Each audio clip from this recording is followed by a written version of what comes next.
Hey, how's it going? Day 116. Um, well, that's all I have for that. We opened up the crazy tunnel room yesterday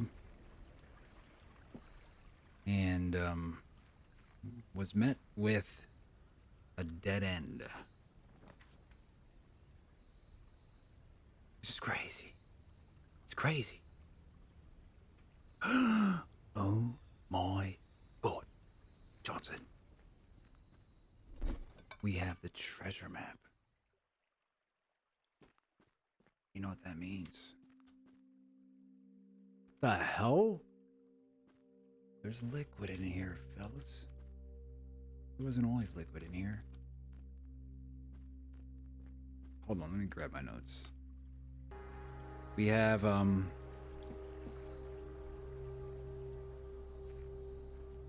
intel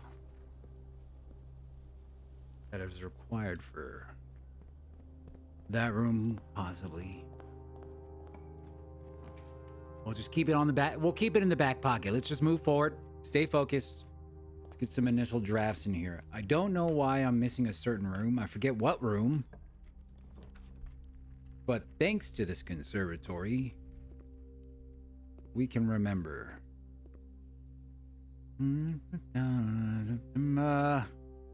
Okay, rotunda. Rotunda. Shit. Stay rare for now. I'm going to be back. I'll see you soon. Stay rare for now. When the game's just giving you certain things, well, you gotta kind of perk your ears up and maybe ask yourself why. Oh man, not this room again. Wait, hold on now. Maybe you need to. Maybe you need it. It's speaking to you. You refuse to listen. You know how the universe works, man. You don't need me to tell you. But I'm gonna tell you anyway. You push.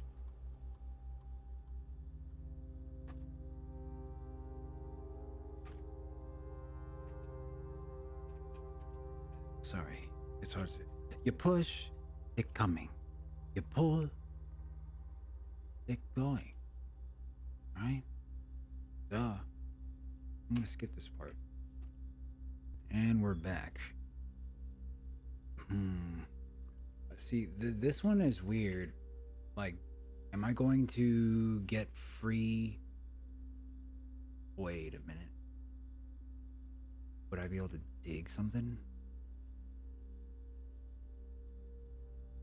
I'm going to need to shovel this run because we have a treasure chest. And perhaps thanks to the treasure chest, we could take a look at it.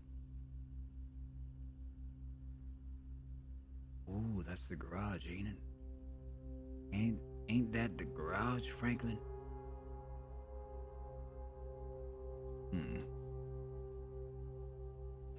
I'm thinking we use that room and open up. Ew. Ew.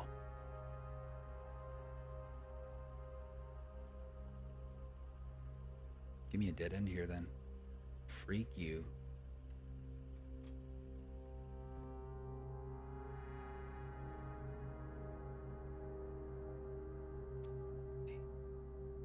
Shoot. I think I left it. The hell? 5? Why you say 5 on it?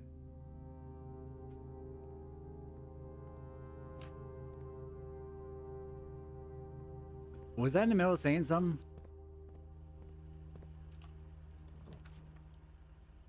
Love this room. I want to avoid making a garage anytime soon. I want to avoid the chance of even pulling a garage. I want to pull the garage as late as possible. Speaking of late, I might just trash this run. We're closing off 2 exits now. Entrances. Commissary. Okay, remember the conversation I had at the den leading to the conservatory.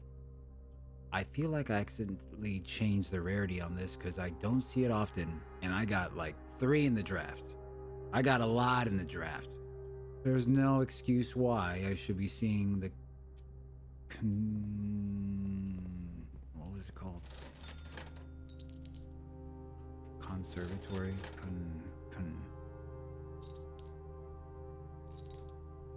There's no reason why I should be seeing it so little. That's basically what I'm trying to tell you. Okay, well, this is absolute yikes. Foundation into the garage. Well, if I have the garage right there, it's gonna... What is happening? Why is this happening to me? Okay, I need the rotunda. Right now.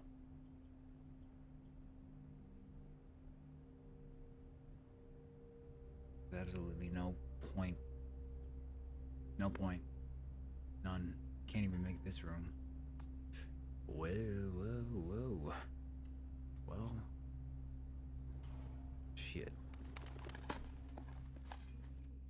Okay, we just lowered the reservoir. So there's that, I guess.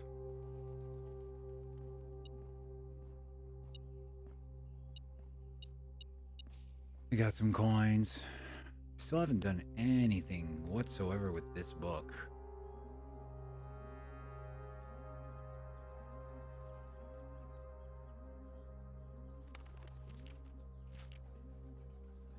Thanks again for the card, Mary. Wedding doves. I got the hint, but here's your letter. I know it's long, long overdue. The Mahu.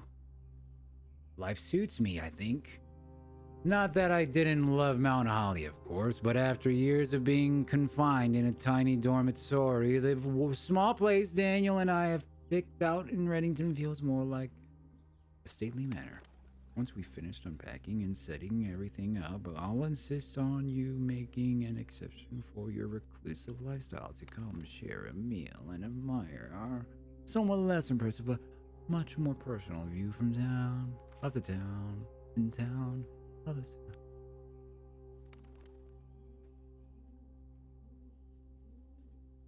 Lower the 8D to warn us. Lower. If the coast is clear, lower the F. Oh, what is that? Lower the 8D. 8D to warn us. We are returning east and should arrive on Tuesday.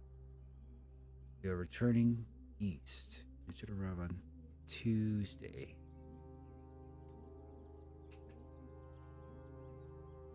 If the coast is not clear, lower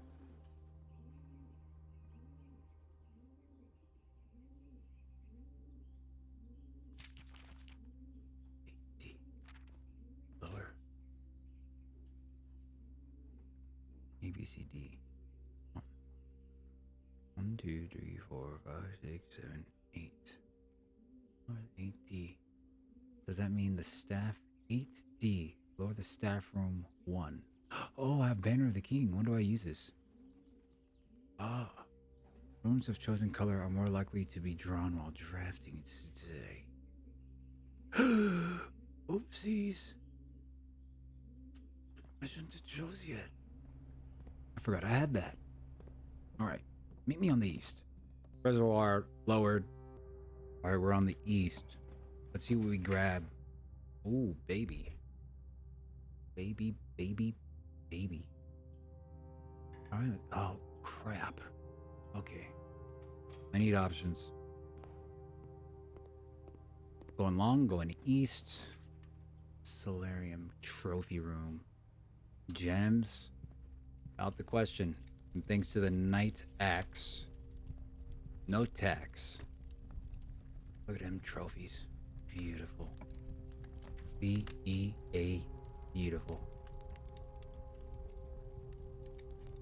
Smacking them with the workshop to kick it off. Do I want that? We could do it. Jackhammer. We could do it. We want a black card for this. I'm thinking the throne room, maybe even the treasure trove right there would hit hard, fellas. It would hit hard. And I want a garage like as far as possible so I can get some crazy situations going, leading to the bridge, and we could see as many things as possible. Things, all the things, all the things. Whenever you draft Greenmium, or Greenmium, Pantry, I guess. What other choice do we have? Closed exhibit. Oof, oof, oof, oof. Remove. See ya. Poop. Sorry. Okay. Dining room. Why is it doing this to me? I hate you.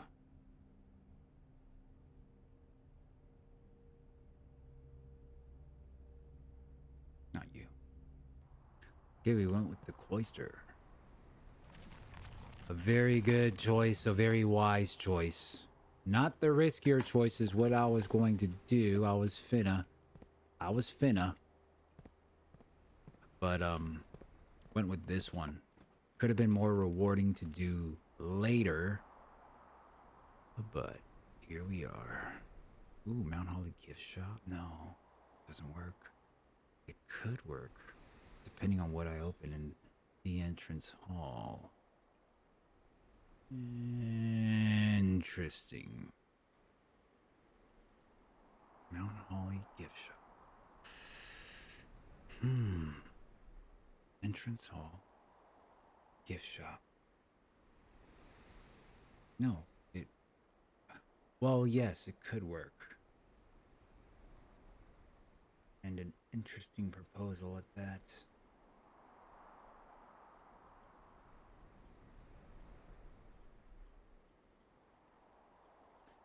But do I really care? Do I care is the question.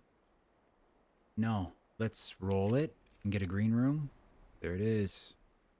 And with this green room, we also get luck, whatever that means.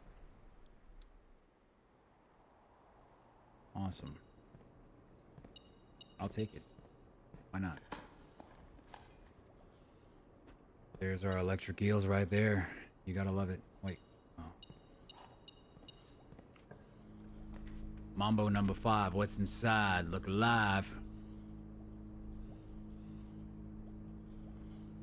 Okay, give me the closet then. Very well.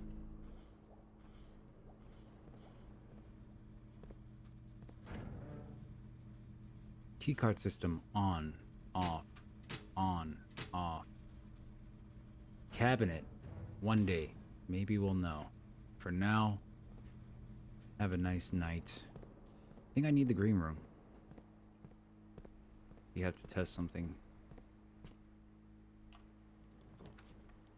Ew, no green room. Very unfortunate. And, it's gonna force us to make a room going to the east. It's not looking good. It's not looking good at all. Curse of the Black Bridge. I'm the first person to rent this book. One moment, please. Yeah, I'm a screenshot note taker. Come on now.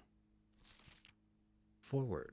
The legend of the Black Bridge is one that's well known to the people of the Grand Realm. Versions of this tale have been passed down from generation to generation.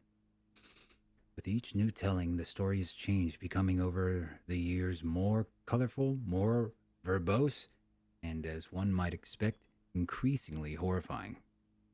However, with so many renditions and unique personal touches, the task of confining and binding this tale to text seemed an ambitious and impossible challenge.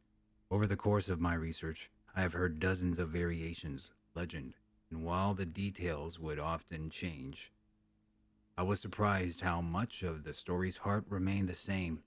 Yet, the more I listened, the clearer it became that there could never be a definitive version of this tale capable of capturing all the wonder and myth of Black Bridge. Right in the end, I chose to write down what felt most authentic, the story of my grandmother. No, the story my grandmother told me as a boy long ago. Hold on. Wait. Hold up. Part 1. The berry picker from Horace. Yo, are these going over the blessing bus, man?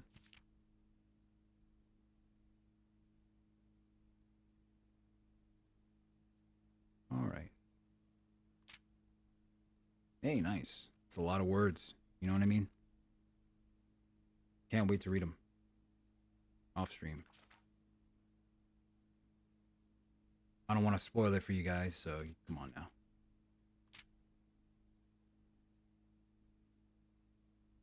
Carriage is approaching. A carriage is approaching. Oh my god. This is actually a book right here. Holy mackerel. Oh my goodness. It's gotta be the last page, right? Oh god. Oh my. This ain't a game anymore. This ain't a game anymore. I hope you,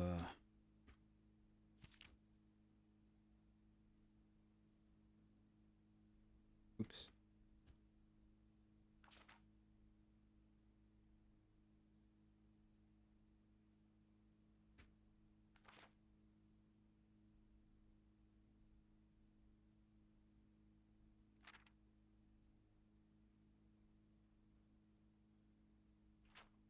Wow. No way.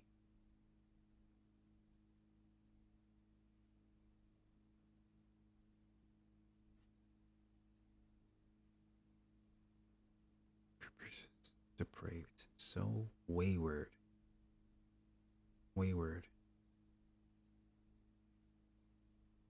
South. South.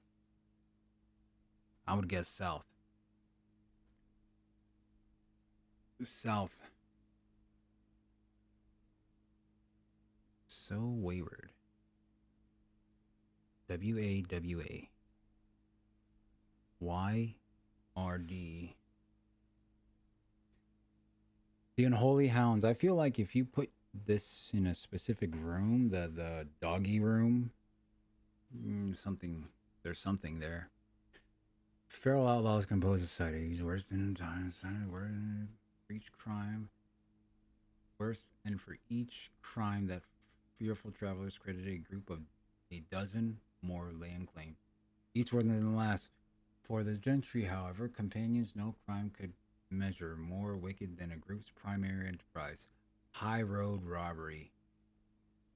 One such member of the so-called band of rogues was a boy of 13 years, Jesper, who had not been lucky in life, having lost two brothers to war and parents to famine. In the years of hunger that followed, Jesper lived in a gutter behind a churchyard, relying on the nourishment of scurrying bugs and weeds harvested from the cracks of the alleyway to sustain his pitiful existence. It is not surprised that the child aiming to escape such hardships would take any easy road out. An easy and well-traveled road paved with temptations leading into the city and into the gentrylands, where loose purse strings entwine with the strands of salvation glistening equally with the hope of opportunity. I'm trying to sound like the Darkest Dungeon dude. It was this road that eventually led Jesper to the end of his youth, a hidden cave at the bottom of the Black Bridge Canyon. It was here that he met his surrogate family and saviors, that notorious gang of godless outlaws known as the Unholy Hounds. Despite the hardened circumstances that had led him to this vocation of banditry, Jesper was surprisingly tender-hearted and was often teased by the group for being too kind for such an ignoble life. For this reason, Jesper was assigned the innocent role of berry picker. It was not just innocence that set berry picking apart from the gang's more wicked undertakings, for it was the only duty performed without the safety of night's concealment. Jesper, no stranger to solitude, did not protest that he alone worked while others slept soundly, tucked away in the cave at the bottom of Blackbridge Canyon. On one such occasion, Jesper decided to get an early start. He left the cave, berry basket in hand, and set out into the woods before the morning sun had even brushed against the tallest treetops. It was colder in the mornings, but the headway dawn afforded meant Jesper could reach the furthermost berry patches without worrying of being chastised for tarring upon his return. Tarrying? Tyler Perry. It took over 3 hours on foot to reach his destination, and along the way Jesper had passed by many a familiar bush, all priorly pillaged and so bereft of berries that one would have to dedicate several months in earnest examination before finding a single one.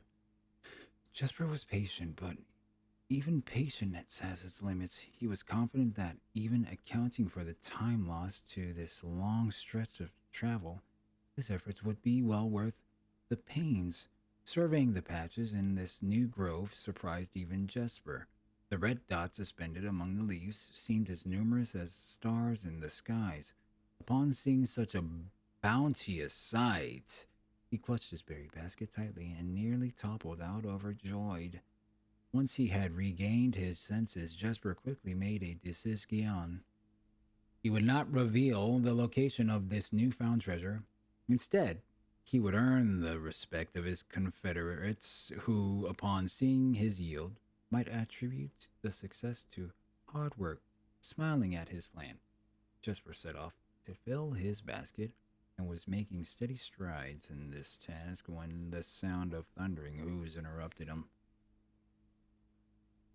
Where's my magnifying glass? It's a ball sack right there. See that in the tree? Excuse me. Did I even read this page? Oh, yeah. A carriage is approaching. The thought of it made Jesper freeze. He had been so enchanted by his discovery that he had to observe his surroundings. How could the roadway be so close? He ducked and crept toward the impending sound, hiding behind one of the larger rushes nearby. It was only a moment before the sound source revealed itself. Within 50 paces of where Jesper hid, an elegant carriage with gold trim came soaring around a corner of trees, led by two beautiful white horses and conveyed by a stern-looking driver seated atop the vehicle, flaunting the most sophisticated regalia Jesper had ever seen. It was not just any carriage, it was royal carriage. Even without ever have witnessing such a sight before, Jesper was certain. Any hints on the... No, not quite. The sight had so transfixed Jesper that he stood awestruck, unable to tear away as the carriage approached. The little concealment the bush provided was soon proven unequal to the driver's lofty perch, and upon spotting the boy, he pulled the reins with such effect that noble steed slid to a sudden halt with precise control. "You, boy, get out from behind that bush," he shouted with rigidity, and betrayed a modest amount of fear. "You startled me half to death coming around the bend on my own drive, and me seeing such an unfamiliar face in a place where there ought not be any face." What? That feels like a hint inside there.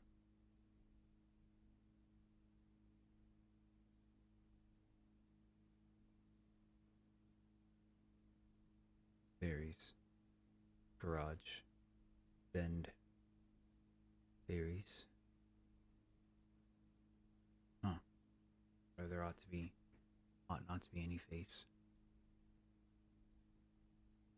Jesper quickly contemplated running.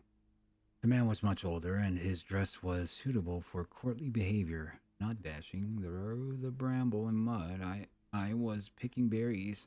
Jesper raised the half filled basket up to allow the driver to see proof of his words. The demeanor of the man suddenly changed. It was a change that Jesper was familiar with.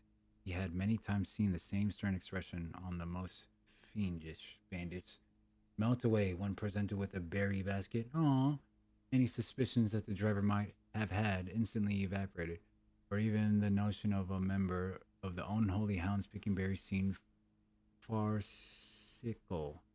The softened expression even made allowances for a smile. Berries, eh? Say, you couldn't have picked a better spot for him, could you? I used to pick berry here as a boy. Christopher took his cue to finally step forward out from behind the bush, proudly brandishing his berry basket. I know, and what luck I found them. I have only just begun picking, and look how many I have. It would have been taken me fourfold the time to get back home to procure this number. The driver bent down for a closer look, and where is your home, boy? It must be quite far. Jesper replied with a scripted response. A little south from of Tanner Fork, just past the burnt woods. My God, that is far. You couldn't have come all that way this morning.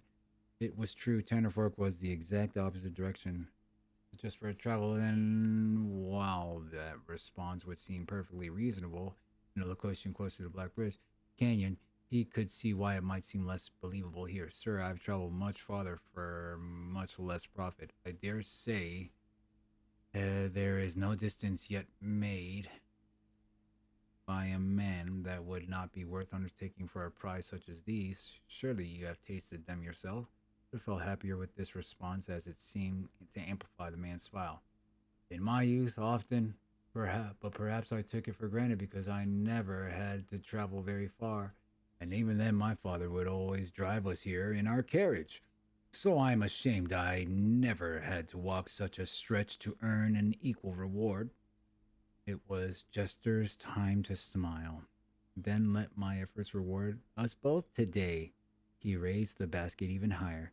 A taste in memory of your youth, sir. Aw. The driver chuckled and removed one glove, bending over the seat to reach down to the basket. And at that moment, his fingers touched the first berry. A dagger, in turn, met his throat, cutting through a superficial layer of skin and drawing blood. Jesper caught the man's startled eyes. And for that taste, I will have your purse, sir, in memory of my youth. What the hell? The driver's arm had gone stiff, his chin raised and trembling, more frightened than he had ever been before. Whether unable or incapable of speaking, he did not respond to the boy. Perhaps he did not think his jaw could afford to be engaged in this at this particular time. Jesper let the basket drop, freeing his other hand to probe the man's pockets. Do not mistake me, sir. I will not kill you if you give me no cause. Though I will admit, the thought of taking your carriage and leaving you the indignity of walking appeals to me. Unable to find a purse in the man's coat, Jesper pivoted to search the seat under him. Why have you no purse upon your person? Mother raised his hand, cautiously pointing toward the carriage door behind him. Jesper slowly lowered the knife's edge in a small degree to allow the man to speak, which he did. There is a lockbox in the carriage. Well, come down then and grant me courtesy of sparing your life and binding your hands, a concession, I assure you, of my tender heart, for it would be much easier to slit your throat. The man started to comply, slowly lowering himself from the driver's seat of the carriage. Once down, Jesper guided him away from the carriage to a nearby tree where he instructed him to get on his knees and put his hands behind his back. Excusing his inexperience, the man indulged Jesper while he figured out how to adequately bind him. The smile and kindness Jesper had seen on the man's face, now nothing more than a distant memory. In their place, cold, dark eyes displaying no emotion. I wonder, should I grant you the same clemency you are showing me? Jesper stopped, surprised by the question, but ignored it.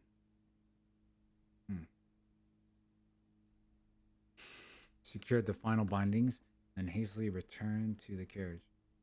With one hand on the door's handle, he turned back to the man. If there's no lockbox, there will be no clemency.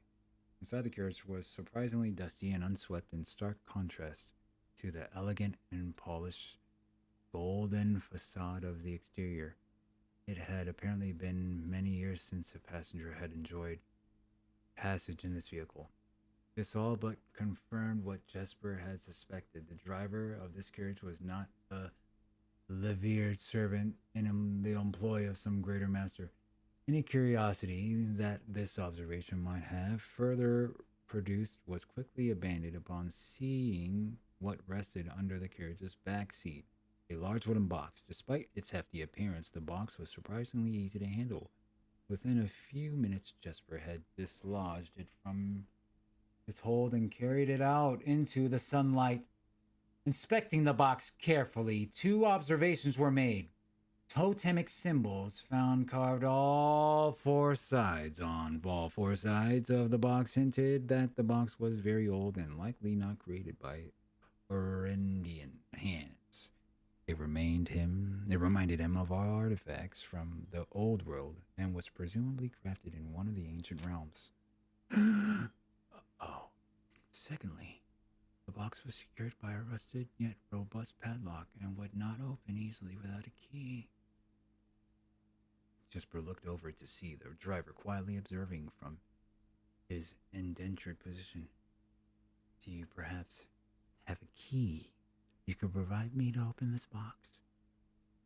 Without emotion, the driver replied, There is no key to that box. Jesper stood up. Easy enough then. He headed over the nearby rock of a sizable dimensions and lifted a stone upon carrying it to the back of the box. If there was ever a time when the lock has been resistant to brute force, it wasn't recent. With one hit, the stone had completely shattered the rusted lock. He bent down and opened the lid.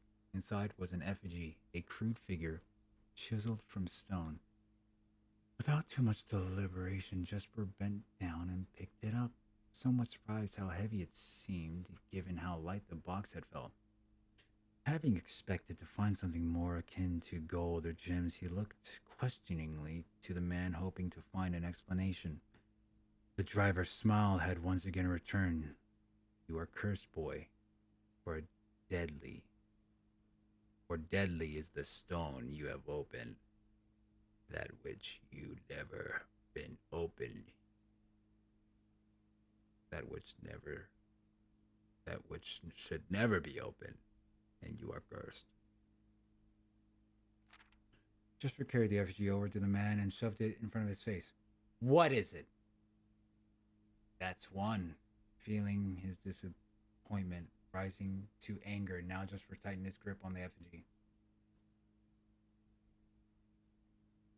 What, you bubbling ajador? Should I write that down? And in God's name, why have you no purse upon your person? The man did not seem intimidated. One pace. He paused for effect. 12 more, and you will be dead. 13 steps total, huh? It's like the deadly punch on a crucial pressure point. I won't go into detail. Maybe you've seen Kill Bill. You'll find your answers there. He only had a second to flinch before the effigy struck him in the head and put an end to his cryptic ramblings. If there was ever a time when the old man had been resistant to brute force, it wasn't recent. Jesper looked down at the sculpted stone figure, now splattered red. Was it cursed? Was he cursed? He had, of course, heard stories of the curses and had never doubted their validity in the past, but now that he was standing face to face with the possibility of being cursed, his mind pleaded with him to be skeptical. And if he was cursed, what difference would the knowledge make? A dozen more paces would not be enough to find another living soul, to say nothing of the chances of procuring a remedy. If he did not move from where he stood now, he would live maybe another 3 or 4 days, maybe more, given the abundance of nearby berries. A plan that, if we ignore its obvious faults, might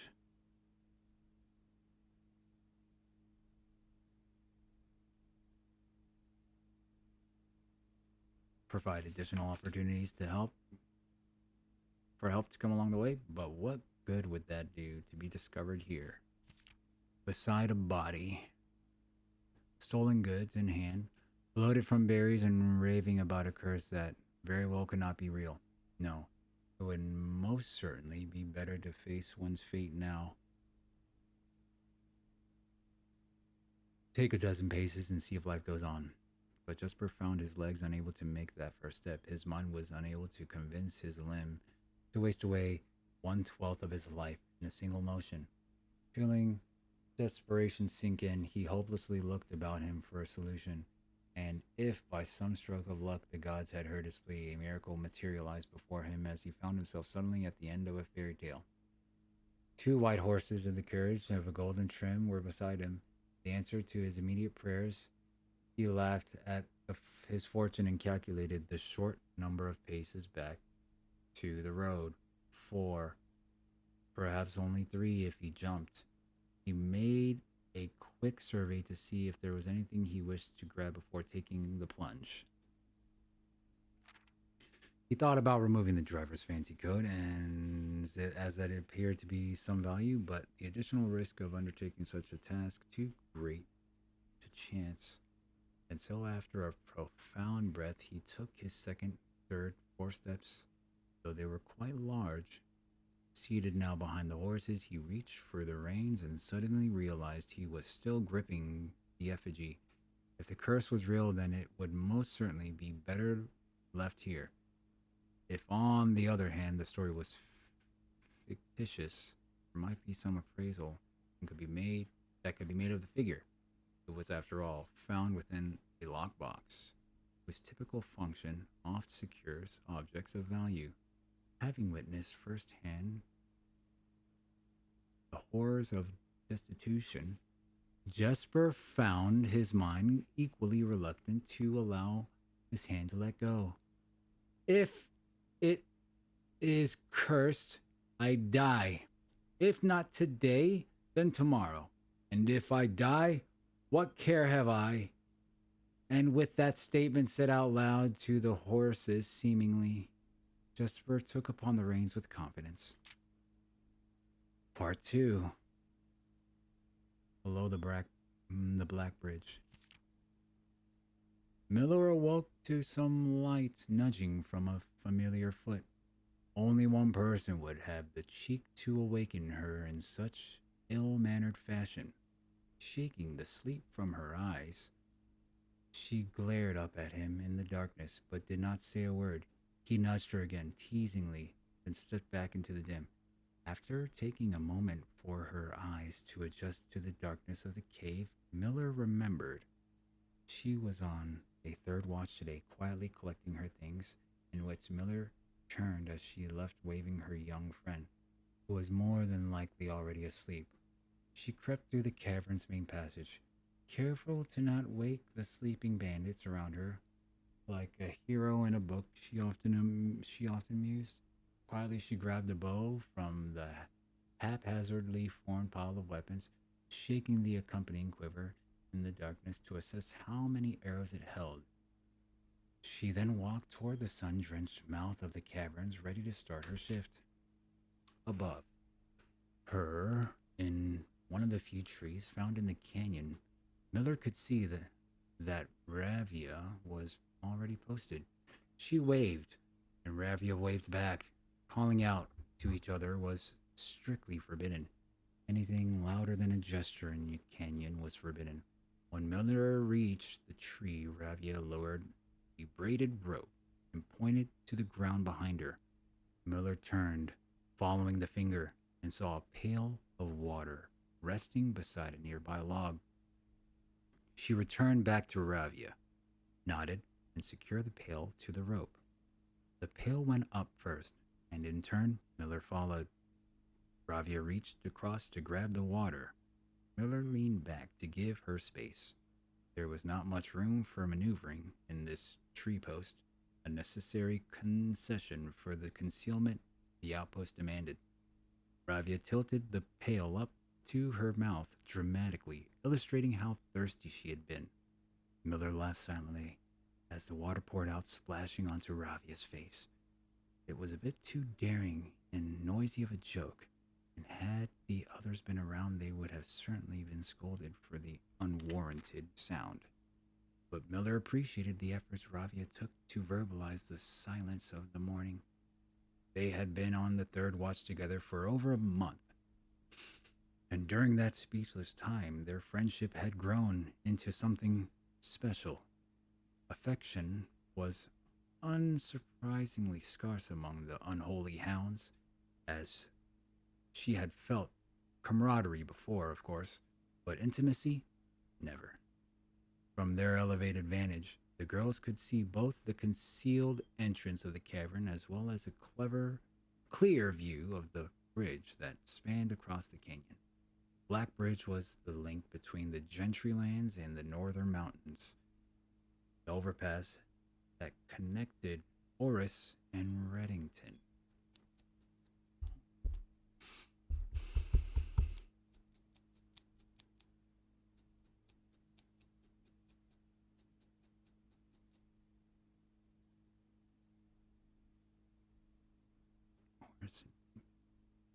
To the city-faring travelers of the realm, the Black Bridge was an unavoidable crossing. In the day, the task was to ensure that travelers passed by without stopping. At night, the task was to ensure that they do. Like the most of her band, Miller preferred the night. The biting glare of the sun might be tolerable to farmhands and bricklayers, but to a cavern housed bandit, it was a source of constant annoyance. In the day, there was no shroud to conceal their expressions nor to hide their thoughts. She felt exposed. Rabia touched her elbow and pointed up. Miller, striving to suppress a budding smile, suddenly shook her head in response. There were many signs that the unholy hounds used in lieu of words, but the two of them had developed an extended vocabulary, gestures quietly forged into the shared solitude of their month among the branches. She watched as Ravia shifted, placing her palms that flat on the floorboards beneath them. Miller knew what she was trying to say, but shook her head a second time. It was more fun, to pretend not to understand.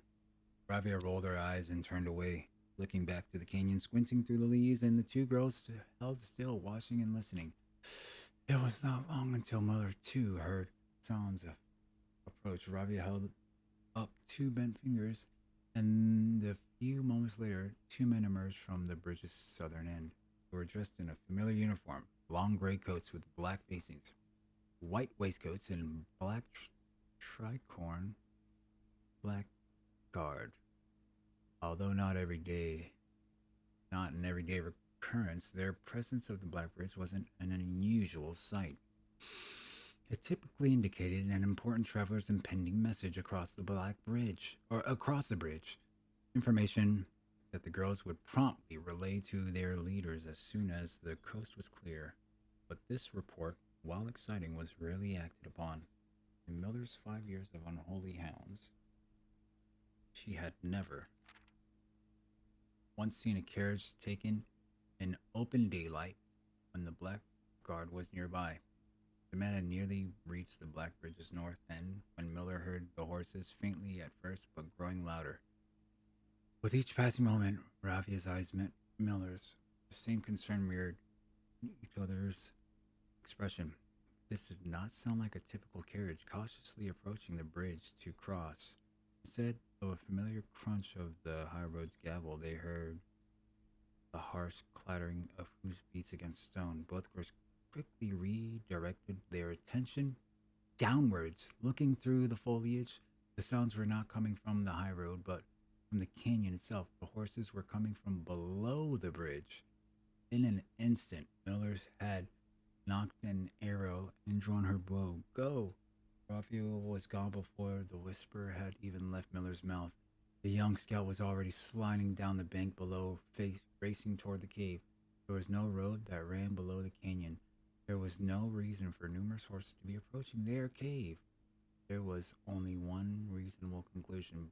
and both girls had reached it instantly. The base had been compromised. This was a blackguard attack. The moment the horses came into view, Miller had let loose her first arrow. She was surprised to see a carriage. She had expected cavalry before. She even finished processing that thought. Her second arrow was in the air. Without a trail, it would be unthinkable for a carriage to traverse such rough terrain. Yet she watched as the wheels jolted over the rocky riverbed. A third arrow was now in flight, and there would be no need for a fourth. The driver slumped over just moments before the vehicle dipped into a small ditch, slamming into an embankment. The force of a sudden hold immediately shattered the front two wheels and catapulted the driver from his seat. Utterly confused now, Miller quickly glanced over her shoulder to see any horses were approaching from the rear.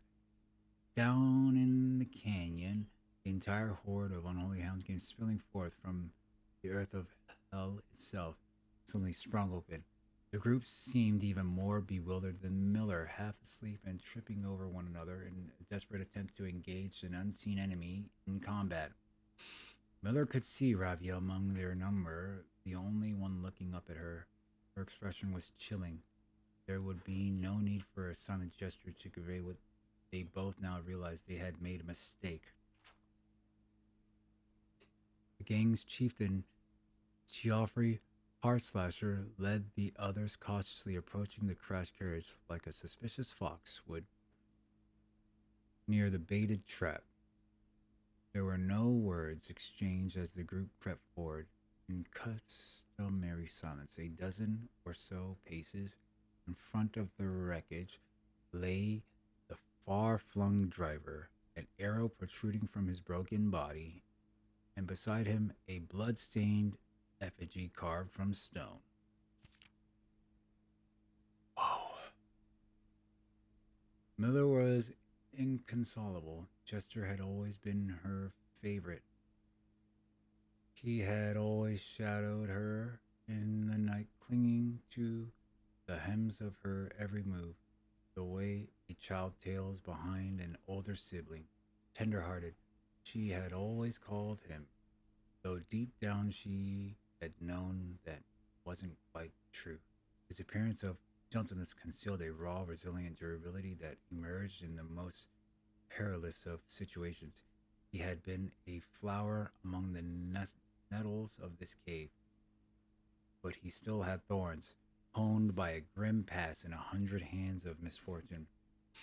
They buried him in the darkness in the back of one of the larger cavern rooms.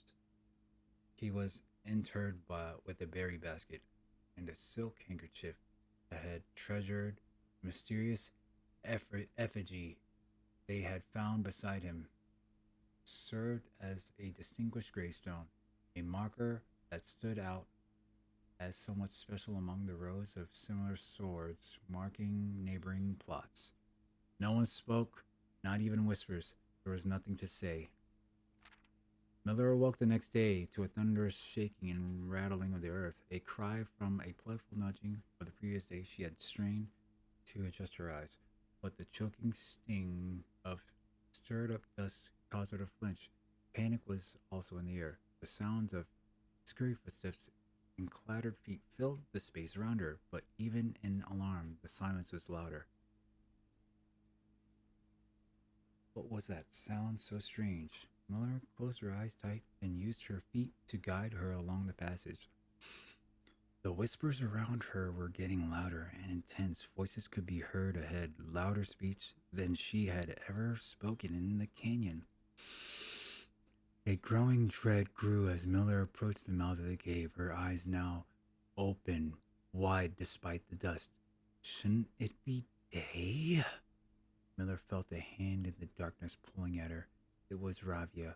The two embraced, and Miller did not need to see her to understand. Ravia placed two bent fingers against Miller's cheek, and with that touch against her face, Miller felt the same sinking feeling from the previous day.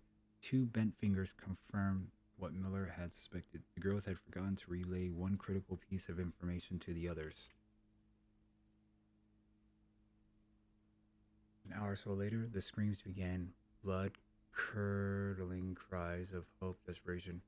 Captain Fodrick Lee of the Blackguard looked down from the ridge of the canyon to the collapsed entrance of the cave.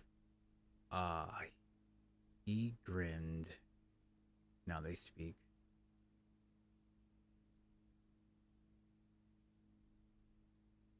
Now they speak. So he covered up the cave. Black Bridge. Oh, wow.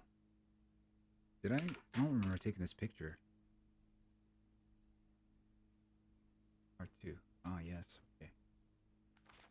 What a tale. What a read. Did I read all that? I read all that. Well, that was quite the read. Where did we leave off? We're gonna get a bookstore right here. I don't think I need another book. Take me to the patio. Let's head north, shall we?